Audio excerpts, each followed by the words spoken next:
संत सुरताराम जी समाधि स्थल ग्राम धारणा में संत शिरोमणि रो समाधि स्थल है। उठे भी बणियोड़ो मंदिर है। मदन लाल जी सर अजमेर वाला उन्होंने जुबानी संत महात्मा हरि जय बोलता था का आप जो चमत्कार देखियो होण्यो और हमजियो उन्होंने हमेशा वे शिष्य बन ज़्यादा संपर्क में रहा। तो उन्होंने जुबानी मैं मारी बात राखनी चाहूँ। सत्य गुरु श्री ज्योति स्वरूप सुरताराम जी महाराज की जय। संत शिरोमणि री बार बार हजार बार जय। श्री सुरताराम जी महाराज जैसे जितने भी सतयुग या कलि युग तक जितने भी तत्वज्ञानी संत हुए उनके सामने आप संत भी हुए हैं। और हम सुरताराम जी के दो परम शिष्य हैं। बड़े शिष्य जो मोतीसरा ग्राम से अम्बालाल जी गर्ग तहसील सिवाना बाड़मेर के रहने वाले और दूसरे मदन लाल जी उर्फ बाबूलाल जी जो ग्राम जेठाना मंगलियावास तहसील जिला अजमेर से हैं, जो राजस्थान की सर्वश्रेष्ठ पंचायत समिति तहसील पिसंगन से हैं। उन्होंने बताया कि मेरी प्रथम पोस्टिंग शिक्षा विभाग तृतीय श्रेणी के अध्यापक पद पर ग्राम मिठूड़ा पंचायत समिति सिवाना जिला बाड़मेर में हुई।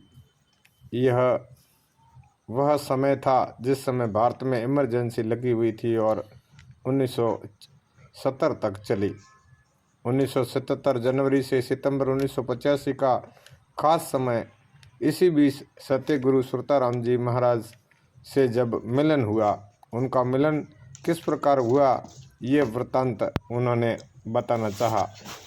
गुरु महाराज के ग्राम से एक स्त्री आई जहां मैं ग्राम मिठूड़ा में रहता था। उस समय उन्होंने पूछा कि यहाँ कौन रहते हैं। मेरी माताजी बाहर बैठी थी, वह पड़ोसन भी थी। उसने बताया कि अजमेर के माड़ साहब है, अच्छे हैं तथा पूजा पाठ करते हैं। तब उन्होंने बताया कि हमारे ग्राम में भी महाराज रहते हैं, वह भी बहुत अच्छे हैं। उन्होंने बताया कि एक बार एक गौ माता जो जंगल में बीमार हो गई थी, गुरु महाराज को ये मालूम हुआ और उनके पास जब वो गैया बैठी थी वहाँ गए, पानी का घड़ा व चारा भी साथ ले गए। गौ माता को पानी पिलाया और चारा भी खिलाया। फिर उनके पास वह गाय अपने आप ठीक होकर चली आई। एक समय पानी की पनघट से गुरु महाराज पधार रहे थे। एक स्त्री ने पूछा, बाबा मटकी माथे पर रखवा दो। तो उन्होंने मटकी उठाई और उनके घर ले जाकर ही रख दी। ये दो घटनाएं जो हर बार मन में ऐसा घर कर गई जिसके बारे में मैं चिंतन करता रहा, मनन करता रहा और उस राज को समझने की मैंने हरदम चेष्टा की। उस स्त्री ने ये दो बातें उनको बताई और मैंने सोचा अच्छे संत ही ऐसा कार्य कर सकते हैं, पहुँचे हुए महात्मा ही ऐसा कर सकते हैं, कोई साधारण व्यक्ति का यह काम नहीं है। कलयुग में इतना समय किसके पास है। फिर मैंने उनके लिए एक पत्र लिखा और उस स्त्री को दिया और गुरु महाराज पधारे तो दोपहर का समय था, मैं विद्यालय में था। एक बच्चे ने कहा, महाराज पधारे हैं, आपको बुलाया है। मैं स्कूल से रवाना हुआ। बाड़मेर में रहने की जगह तो खूब लंबी चौड़ी होती है, करीब 2-3 बीघा उनके हिसाब से सरकारी करीबन 5 बीघा से भी ज़्यादा ज़मीन, जहाँ चारों तरफ कांटों की बाढ़ और घुसने की भी जगह नहीं होती है। एक जगह जहाँ प्रवेश द्वार होता है उसको यहाँ मारवाड़ी भाषा में फाड़ा कहते हैं। ज्यों ही मैं फाड़े के अंदर घुसा, देखा कि 3 व्यक्ति चारपाई पर विराजमान हैं। मैं उनमें से एक व्यक्ति को जानता था। मैंने सोचा महाराज कौन से हैं। उसी समय गुरु महाराज वहाँ से उठे और आप आगे आने लगे और मुझे प्रणाम करने लगे। मैंने भी उनको प्रणाम किया, वंदन किया। उन्होंने मुझे उठाया। आप सभी 1 मिनट के लिए सोचिए, जो ईश्वर की सृष्टि के अलावा दूसरी और सृष्टि या अचंबा बना सकते हैं, वो गुरु महाराज एक साधारण आदमी को आकर नमस्कार करे, यह कैसे हो सकता है? आज साधारण महाराज भी नमस्कार नहीं कर पाते। मैंने सोचा ये साधारण महाराज नहीं है, ये साधारण इंसान नहीं है। फिर हम बैठे, तब उन्होंने ही चाय बनाने के लिए पैसे दिए। तब तो और भी विशेष बात हो गई। आज महाराज पैसे लेते हैं, देते नहीं हैं। इस बीच में मैं और मेरे नाना जी भी किसी घर बिना पैसे दिए भोजन नहीं करते थे। नाना जी संत थे। मैंने उनके बारे में पूछा तो उन्होंने बताया कि हम दोनों एक ही है। नाना जी ने भी उनके समय में कोई चमत्कार लोगों को बताए, देवताओं के दर्शन भी करवाए। इस प्रकार हमारा मिलना जुलना होता रहा। समय बीतता रहा। एक बार मुझे गुरु महाराज से मिलने जाना था। गाड़ी 7 बजे करीबन उनके वहाँ जाती थी। मैं ईश्वर का स्मरण कर रहा था, तो उसी समय मिठुड़ा में गुरु महाराज के दर्शन हुए। फिर भी मैं उनके ग्राम धारणा गया। गुरु महाराज वहाँ पर विराजमान थे। देखिए महानुभावों, जो संत दोनों जगह विद्यमान हो, उससे बड़ा सत्य चमत्कार और क्या हो सकता है। मेरे दूसरे गुरु भाई अम्बालाल जी प्रधानाध्यापक सेकेंडरी विद्यालय के, उन्होंने पढ़ते समय किसी अध्यापक जो कि उत्तर प्रदेश के आसपास के रहने वाले थे, उनको गुरु बना लिया था। लेकिन वह अध्यापक जी ज्ञानी होने के कारण कहा कि यदि तत्ववेता गुरु मिले तो आप उनको गुरु अवश्य बना लें। उस समय मेरे भाई मिठुड़ा से प्रमोशन होकर बेडाना में प्रधानाध्यापक मिडिल स्कूल पधारे थे। उनको मैंने पत्र लिखकर बुलवाया तो वे आ गए। गुरु महाराज भी पधार गए थे। मैंने गुरु महाराज से कहा कि ये आपको गुरु बनाना चाहते हैं, तो गुरु महाराज ने कहा इनके गुरु बने हुए हैं। गुरु भाई जी से पूछा, आपके गुरु बने हुए हैं तो कहाँ हैं? हे गुरुदेव, आप सत्य कह रहे हैं। उस दिन आखा तीज अक्षय तृतीया थी और गुरु भाई नारियल भी ले आए थे।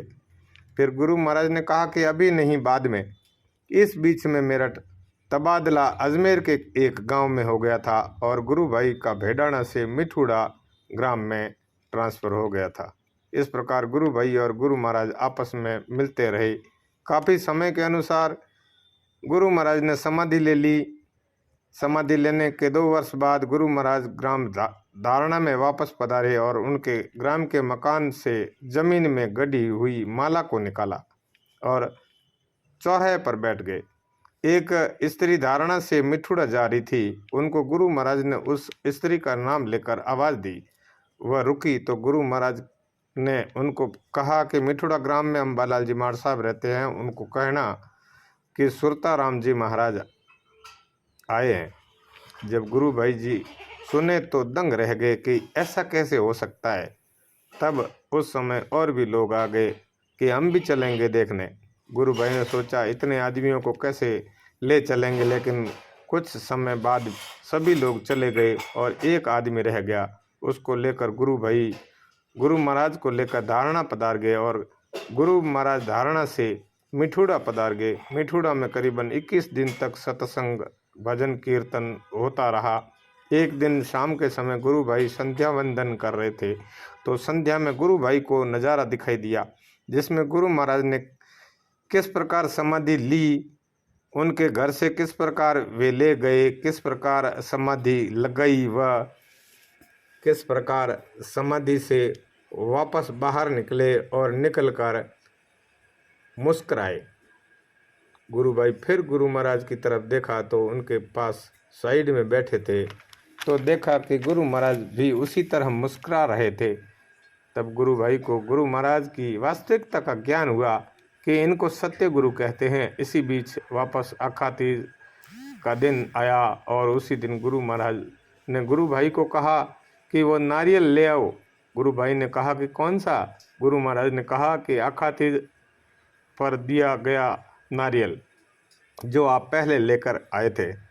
तब गुरु भाई नारियल लेकर आए और उसी दिन गुरु भाई शिष्य बने, उपदेश दिया। अब गुरु महाराज वहाँ से रवाना होने लगे। तब उनको कहा कि जब मैं अगली बार आऊँगा तो आप मुझे पहचान नहीं पाओगे। तब गुरु भाई ने पूछा आप कब आओगे? गुरु महाराज ने कहा, मैं जब बाजरी पकेगी उसी समय मैं आऊँगा। गुरु महाराज पधारे और उनसे बात की। एक आदमी वहाँ बैठा था। गुरु भाई उनको नहीं पहचान पाए, लेकिन जाते समय लकड़ी के घुटने जो सांप व बिच्छू के काटने पर इनको घिसकर लगाने से व्यक्ति ठीक हो जाएगा देकर पधार गए।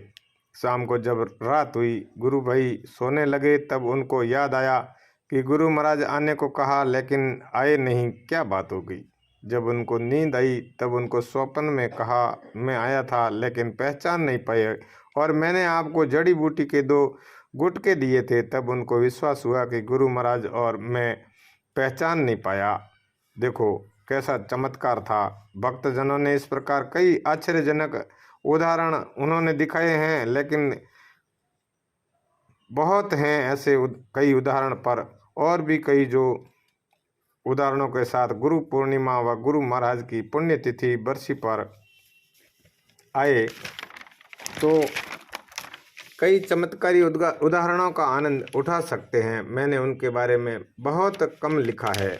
उन्होंने बताया कि गुरु महाराज का आश्रम एक ग्राम धारणा व दूसरा उनके खेत यानी ढाणी में जहाँ मंदिर बना हुआ है, गांव से करीबन 1.25 किलोमीटर पूर्व की ओर निम्बाड़ा रोड धारणा की तरफ बना ये अद्भुत मंदिर जो रोड के टच है। बस भी आती जाती है, टेम्पो और दूसरे व्हीकल भी आ सकते हैं।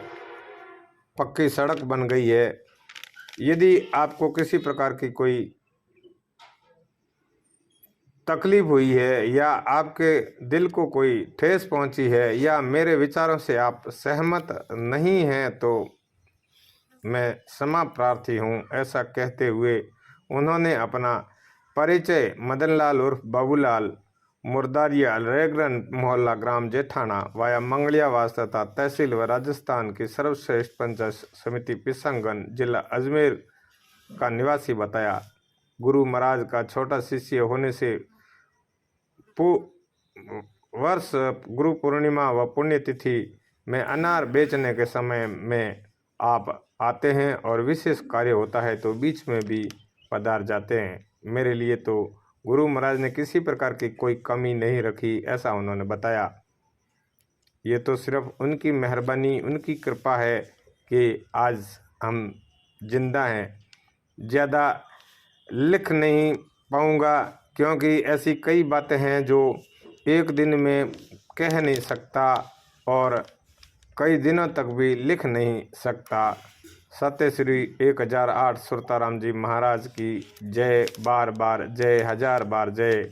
गुरु महाराज के चरण कमलों द्वारा समर्पित मदन लाल जी उर्फ बाबूलाल जी ने लिखने में बहुत ही संकोच किया, पर मास्टर मोटाराम पवार पनावड़ा द्वारा बार बार आग्रह और अनुरोध करने पर उक्त आत्मकथा व आलेख प्रस्तुत करना पड़ा।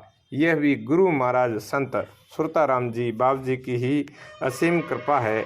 दिसंबर 2023 को यह आलेख लिखा गया और जो भी पढ़ोगे, सुनोगे, समझोगे तो इसे स्वीकार करना और इसे सत्य समझना, क्योंकि हर कोई बात होती है तो कुछ न कुछ उसके प्रमाण जरूर होते हैं। हमें कभी भी संत महात्माओं, ऐसे साधु संतों की कभी परीक्षा नहीं लेनी चाहिए। विश्वास नहीं हो तो कभी आजमाने के लिए इनका समाधि स्थल और बना हुआ मंदिर है, उनके दर्शन लाभ जरूर करें। आप पधारें और यह बात अच्छी लगे तो आप लाइक, शेयर एंड सब्सक्राइब करें और इसका प्रचार और प्रसार करें। एक बात और, इस समाधि स्थल पर आने से कई तरह के रोग, द्वेष, भ्रांतियां सब दूर हो जाते हैं। मानसिक रोगी ठीक हो जाते हैं और शारीरिक कई व्याधियां, कई बीमारियां जिनको जड़ मूल से समाप्त करने के लिए केवल यहाँ आकर समाधि स्थल पर नमन करके, नमस्कार प्रणाम करके, उनके दर्शन करके ही आप अपना भविष्य उज्जवल बना सकते हैं और आप अपने आप को गौरवान्वित समझेंगे कि धारणा की ये बाबा जी की समाधि स्थल, इन पर हर वर्ष मेला लगता है, हर वर्ष रात्रि जागरण होता है और यहाँ के दूर दराज से पधारे हुए भाविक और भक्तजन भजन कीर्तन करते हैं। साधु संतों का यहाँ आना जाना होता है और 2-2 3-3 दिन तक लोग यहाँ आकर रात्रि जागरण में भजनों का आनंद लेते हैं।